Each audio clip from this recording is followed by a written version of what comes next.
gözler bir dastan, gözüne çöküp kancana taşkan. Bir tek devalım, karedim dalım, kirpiklerimde seni savaşkan. Karakterimi öpmesini, gözleri beste kınalar gönül.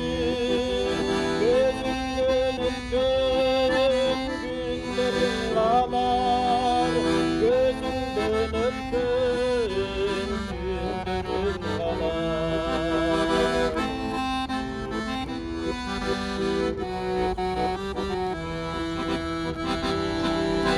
Car edip gündüz bir bölüdüğünüm, al olup canım gözümde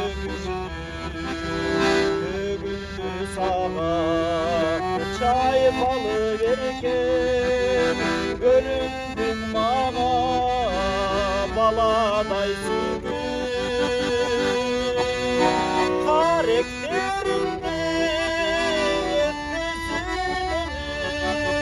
Gözleri beste kınalar gönül, gözümden öptüm günlerim ağlar, gözümden öptüm günlerim ağlar.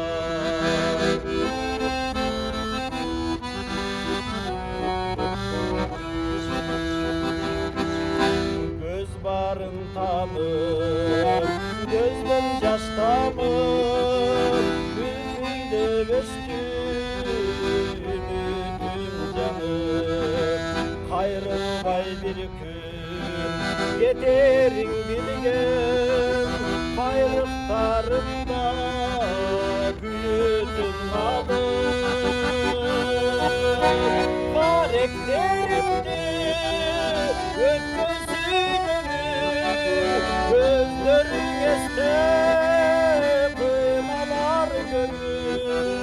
Gözümden öptüm tümlerim ağlar, gözümden öptüm günlerim ağlar. Gözümden öptüm tümlerim ağlar, gözümden öptüm günlerim ağlar.